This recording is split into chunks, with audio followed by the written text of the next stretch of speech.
Please welcome President and CEO of Nvidia, Jensen Huang, in conversation with Institute Chairman Michael Milken.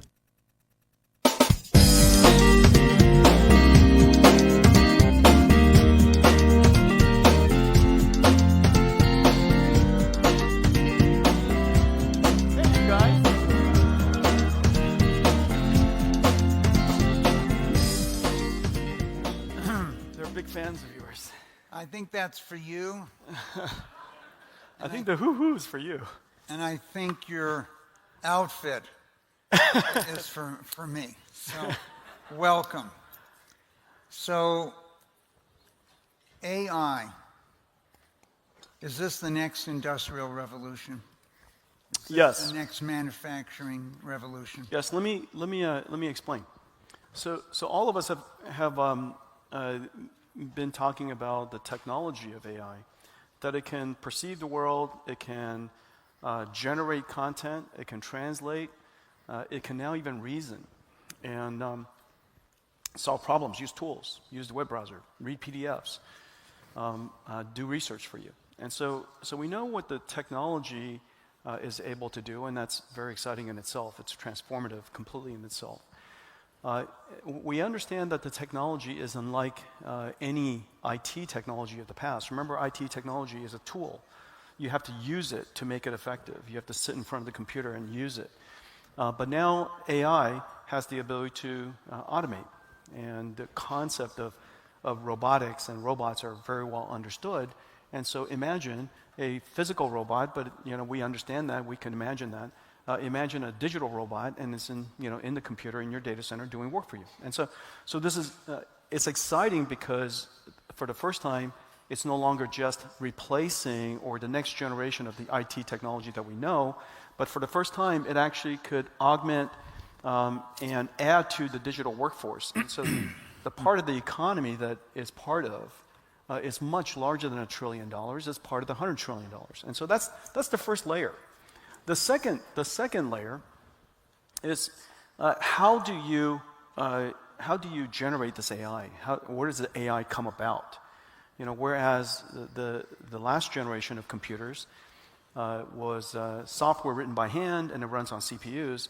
What Nvidia took some 33 years to build is this idea of a new type of computer that the machine learns to write the software itself, and it runs on this processor, this computing platform we invented called accelerated computing and GPUs. And so now the question is, how does the AI get produced? And it gets produced in essentially what people call AI data centers, but it's essentially a factory. It's unlike a data center. It doesn't look like a data center. It's quite large in scale. It does use energy. And it produces, you apply energy to it, and it produces these things called tokens, but they're basically numbers. And these tokens can be reformulated into numbers or words or images or pixels or videos or chemicals or protein combinations for drug discovery, or even motor skills necessary to drive a robot or steering wheels to drive a self-driving car. And so these tokens are being manufactured by this factory. And so what's interesting is that people are starting to understand that there's a whole new industry that has been created. This new industry has a factory. And this factory, they're AI factories. And how large can these factories be? They could be a gigawatt. We're building ones that are about a gigawatt, and each gigawatt's about $50, $60 billion. And over the course of the next, call it 10 years or so, I wouldn't be surprised to see tens of gigawatts of AI factories being built around the world. And so that's the second layer. The third layer that's probably even more profound is that for the very first time, you have a capability, a technology that affects almost every industry, from financial services to healthcare to manufacturing to logistics to e-tail to entertainment, you name it. And so this infrastructure, if you will, this AI factory now becomes an infrastructure for a whole bunch of other industries. And just like the last generation, this infrastructure is kind of hard to understand, but the last generation we had the information infrastructure, and the generation before that we had the energy infrastructure, and now we have the intelligence infrastructure, and the internet is the information infrastructure, and artificial intelligence is this one. And so now, I think when you look at AI from those different lenses, you could start to understand the impact of AI to the technology industry that we're in, to a new industry that every country will want to be part of. Anybody have excess energy, you're going to want to be part of this industry, to the infrastructure that affects every industry. So let's step back for a couple minutes and talk about the skill sets needed to interact. We estimated a number of years ago that if you took the most modern agricultural technology, that in the world you might eliminate 500 million jobs of what's going on in farming, subsides, etc. There's significant questions today. Who's going to be disintermediated? Now, I had a substantial advantage in the 1960s that I could calculate yields in my head. And then in 1970, they came out with the calculator. So I got disintermediated. Looks like he's done pretty well since the invention of the calculator. Then I could remember millions of trades, and then computers started storing in those trades. What do you see in the concept of work and the interaction with the technology you're going to provide? Yeah. So all of you have heard a lot about job displacement. Every job will be affected. Some jobs will be lost. Some jobs will be created. But every job will be affected. And immediately, it is unquestionable. You're not going to lose your job to an AI, but you're going to lose your job to somebody who uses AI. But let me give you, and those are fairly common sense things to have observed. But let me give you the two extremes that you might want to consider as well. Computer technology, computer science has benefited about 30 million people. There are about 30 million people in the world who knows how to program and use this technology to its extreme, and it's really benefited all of us that have been in this industry. For the last 30 years, potentially one of the best and most wealth-creating industry you could have selected. I could have been a petroleum engineer. My dad was, and I could have been a doctor. My mom thinks that everybody should be a doctor, but I chose to go into computer engineering, and it turned out to have been quite a good choice.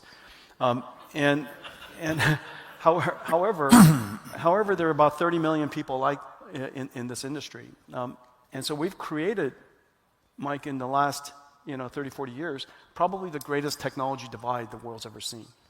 The instrument that we've invented, we know how to use, but the other 7.5 billion people don't. I'll put on the table that, in fact, artificial intelligence is the greatest opportunity for us to close the technology divide, and then let me prove it to you. If we just look in this room, it's very unlikely that more than a handful of people know how to program with C++, and equal number know how to program in C, and yet 100% of you know how to program an AI. And the reason for that is because the AI will speak whatever language you want it to speak. You could draw a schematic and show it to it. You could draw a picture and ask it what to do. You could, obviously talk to it in words. You could write a prompt. You could describe your prompt in a very explicit way. You could describe your prompt in a very implicit way. And if you don't know how to program that computer using AI, you just tell the AI, I don't know how to program you. How do I program you? And the AI will tell you exactly how to program you and program it. And so I think that and the number of people who are using ChatGPT and Gemini Pro and these AIs kind of demonstrate that, in fact, this is one of the easiest to use technologies in history. And so now everybody could take advantage of this capability, whether there's a teacher or a student wanting a tutor, and every student should use it as a tutor. I use it as a tutor every day. And so I think the ability for us to now use artificial intelligence to close the technology gap is incredible. So that's one extreme. The other extreme that I will say is that, remember, we have a shortage of labor. We have a shortage of workers. We don't have an abundance of workers. We have a shortage of. And for the very first time in history, we can imagine the opportunity to close that gap, to put 30, 40 million workers back into the workforce that otherwise the world doesn't have. And so you could argue that artificial intelligence is probably our best way to increase the GDP, the global GDP. And so those are two other ways to look at it. In the meantime, I would recommend 100% of everybody take advantage of AI, and don't be that person who ignores this technology and as a result loses your job. So let's talk for a moment. They're going to walk out of this room, and Thursday, after 6 days of the conference, they're going to want to learn more about AI. Do they ask their computer to teach them about AI? Is that what we're going to do? Excellent way to do it. Just pick up your phone, get yourself, Perplexity is pretty good, ChatGPT is really excellent, Gemini Pro is excellent, I use all three of them. And just ask it whatever you want to ask it about AI, and it'll tell you. As deep as you like it to be. And sometimes in areas that are fairly new to me, I might say, start by explaining it to me like I'm a 12-year-old, and then work your way up into a doctorate level over time. And so you could all do the same. Let's look at it from another side, Jensen. Your family came from Taiwan. You went to Washington, and then eventually your parents moved to Oregon. And I've had a chance to finance many other entrepreneurs. Bill Gowan comes to mind at MCI. So he had a company that had 99% market share in AT&T that he wanted to take on. In those early years that you often talk about, you didn't know if you're going to make it or not, he often was wondering where the payroll was coming from every month. What did the other companies miss who had more access to capital than you did at the time? What did they not see that you saw?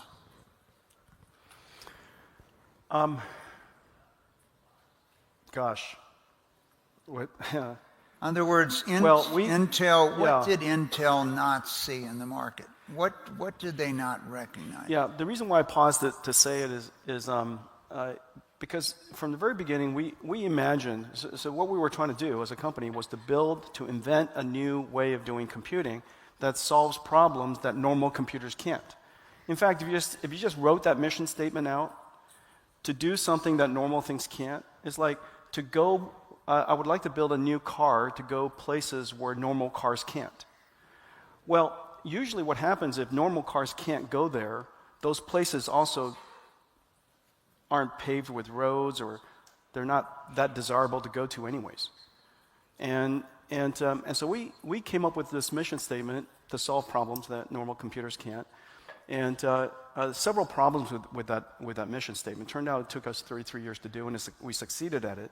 But the first thing is that the whole economy, the whole industry, the whole ecosystem wants to go where problems can be solved. Nobody wants to go to where problems can't be solved. And so where we are was rather lonely. There aren't other people solving this problem because it's hard to solve. There aren't many customers because they tend not to choose problems like that. They want to have their problems be solvable, not unsolvable. And then the other thing is that Intel, watching us the whole time, had the benefit, and you said they had greater source of access to capital, and that's completely true because they were so successful doing what they were doing, they kind of rejected what we were doing. And that's, in fact, the good news. Over time, the reason why it took us so long is because it's hard, and the reason why we're here alone is because people left us alone for a long time. And there was a book that was written recently, and I picked it up and skimmed it. Peter Thiel's 0 to 1 book. In a lot of ways, it's kind of a story about Nvidia too. We chose to do something that nobody thought was possible or very hard to do, and very unlikely to succeed.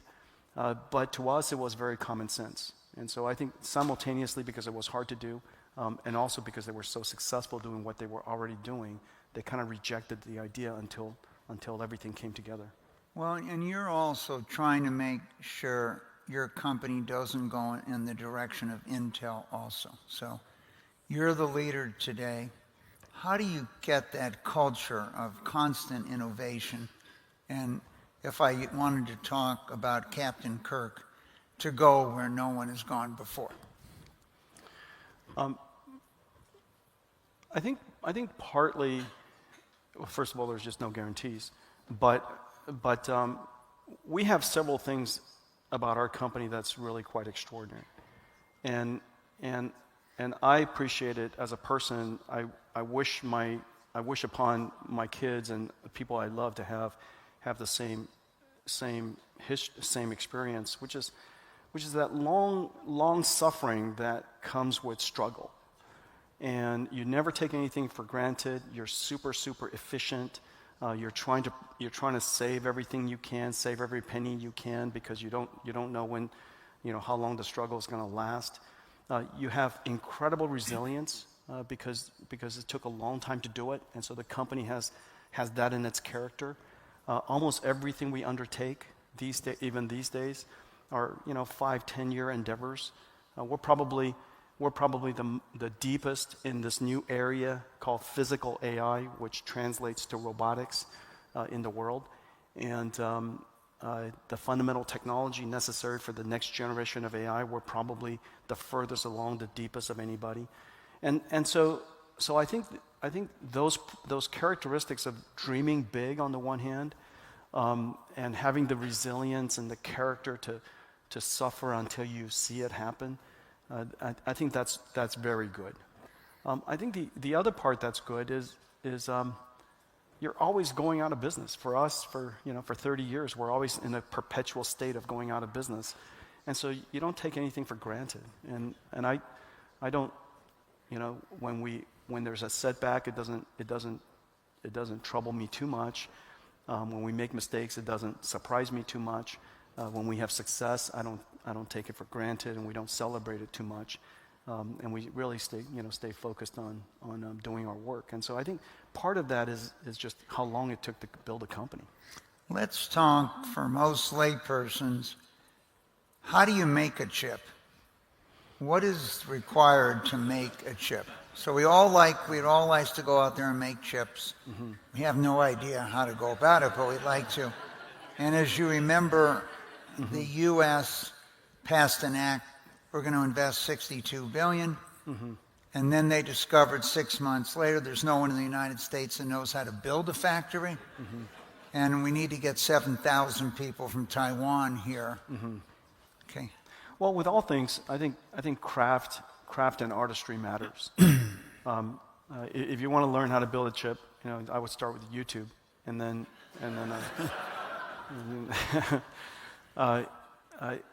so it turns out we're very good at building chips, and the reason for that is because we build not since IBM in the 60s has a company like us existed, where we come up with a blank sheet of paper, design a brand new architecture, create the chips, create the systems, create the networking, create the infrastructure, write all the software, take that software to the market, have the world's developers and ecosystem develop for that computer, kind of like we develop for iPhones, and you develop for Windows, you develop for Nvidia.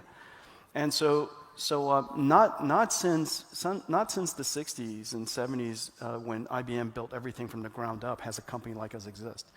We build the chips, but we build the entire system, and we're really an AI infrastructure company today. If you look at the systems we build, each one of our chips, if you will, it's 1.5 tons.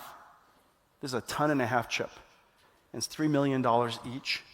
We build these things in very high volume. We manufacture it, assemble it, and then we test it. We use a supercomputer to test the supercomputer, because you have to be smart to test if the computer you make is smart. And so we test everything is liquid cooled, and then we test everything, assemble everything, we disassemble everything, put it on a plane, ship it to wherever the data center is, assemble it again outside their door, put it inside their data center. This entire process has 200 manufacturers and suppliers working with us around the world. We build a couple of $100 billion of it a year. At this moment, we're the largest technology company, chip company in the world, I guess, if you will. And so it's incredibly hard to do. Our R&D budget, per generation is probably about $20-30 billion. And so this is a giant game. But we're working into an industry, Mike, that the intelligence industry will likely be measured in trillions of dollars. And so the amount of investment that we're making is warranted for the opportunities ahead. So we've all had a chance to read about potential restrictions on where you're going to be able to sell your chips. Yeah. There's pros and cons that people put forth in this debate. Lay out the issues as you see them. Nvidia's technology, oftentimes described as a national treasure, and the technology obviously is important to this new industry called artificial intelligence. And so one extreme, in one side, we want to make sure that this technology is available only to the friends of our nation. We want to ensure that access of this technology doesn't fall into the hands of people who might use it for military reasons. And so those are the arguments for limiting the access for economic reasons, for national security reasons. And the fallacy of that is no government, especially the government of our adversaries, are limited by the available capacity of computing in their country for their military reasons. Our country is not, no countries are. If they need it for military advance, they'll just secure whatever computing resources that they already have. And there are millions and millions of Nvidia chips in just about every country already. And so it's not going to limit shipping additional GPUs, Nvidia technology into whatever country. Is not going to limit their military. I think the reason why the reason for leaning into the export of this technology is we want to build the world's AI. Whereas American standards are being adopted around the world, the ecosystem of artificial intelligence will build on top of our standard versus somebody else's standard. And we are not alone. Nvidia, of course, is the world leader today. But in our absence, if we don't serve a particular market, if we leave a market altogether, there's no question somebody else would step in. Huawei, for example, is very formidable, one of the most formidable technology companies in the world. They'll step in. And so the reason why it would make sense is to win in the marketplace, make the American standard the global standard, have AI be built on top of American technology, and of course, very importantly, it's a giant market. When we were limited to ship to China, the Chinese market in a couple of years is probably about $50 billion. The market we've left behind is utterly gigantic. $50 billion, just so you have a feeling for that number, $50 billion is like Boeing. Not a plane, the entire company. And so that's the business opportunity that I think we could enjoy, bring back tax dollars, create jobs, advance our technology even further. Well, also your interaction with the customer. You're missing that chance to learn from that interaction from the customer. The most important thing for any business is the interaction with the customer. And what have you learned from your customers over the last few years in their demand for chips, but their use of chips, and how does that feed back to you and Nvidia? Well, we work with just about every AI developer in the world, and we learn everything from how our architecture, how the nature of our technology is optimal or not optimal for the future of AI. And so when we understand what an AI researcher would like to do with, for example, the AI model for a virtual cell, we've now made very good progress with virtual proteins. And so now we're working on virtual cells. And if we can understand how cells interact and how its pathways can be expressed, and understand basically the meaning of cells and its dynamics. We could do that with AI.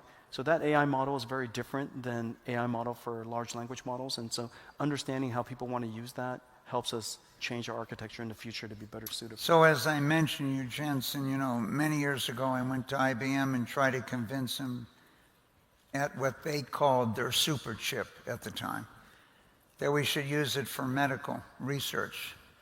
And then they wrote me a Dear John letter. Thanks, Mike, great presentation, but we're going with video games.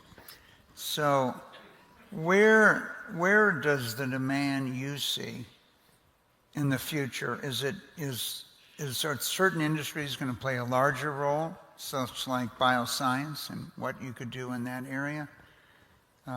Where do you see the demand from different industries? Well, if you look at where AI is today, as large as Nvidia has been already, and as large as the AI industry is already, we're serving basically the consumer internet market. If you just kind of take a step back for a second, that's the only tiny little sliver of the global economy that we're serving. Above this are healthcare industries, life sciences, manufacturing, the actual manufacturing. In the future, the factory will be one gigantic robot orchestrating a whole bunch of robots inside, working with people to build products that are robotics. So you have robots building robots building robots. And this nested layer of technology is nearly upon us. And so that application for manufacturing, industrialization, plants and factories, and that entire area needs this new AI called physical AI. If we can solve that, we're talking about trillions and trillions of dollars of industries. So, last question. We might have a lot of people after listening to thinking, how do I get a job at Nvidia? Okay. What are the skill sets you're looking for today? Well, if you can't design a chip, if you tell me that you learn how to design chips on YouTube, I think that's gonna tell me a lot. And so, no. Look, Nvidia is the world's first chip company. Of course, as I mentioned, we build the entire AI infrastructure stack, but we have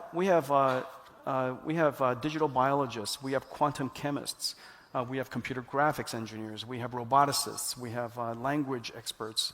We have expertise across a very large domain of science, and we have a very large domain of industries. And so, we serve healthcare industry, we serve financial services industry. So if you have domain expertise, we love that. We love people with domain expertise. And so we also love people with general basic intelligence. And if you love hard work, and especially if you love to suffer, you know exactly who to call. So, Jensen, we have seen over the years that those, I don't know if my microphone is working or not here. Can you hear me? Yes. Okay. We have a famous professor, a friend of mine, tells me when he gets a new class, he tries to figure out who got in because of their ability and who got in because of their family relationships. And that is... There you go. Okay. So I was saying, when you talk about what built Nvidia, hard work, a lot of challenges, tough days. I was saying this professor friend of mine points out that he tries to figure out when the class comes in, who got in on their ability and who got in because of relationships. That's easy, he tells me, within a week. What's harder is how long will it be before the person that got in on relationships is working for the person with ability.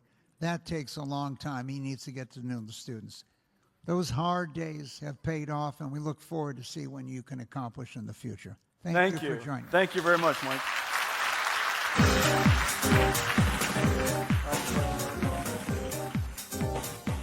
感谢观看今天的英语课程。如果你喜欢这个影片，请点击赞并与你的朋友分享。如果有任何问题或对未来影片的建议，请留言告诉我们。别忘了订阅并开启通知，这样你就不会错过任何一个影片。我们每周都会上传新的课程。记住，学习英语是一段旅程，你做得很好，继续加油。我们下次见。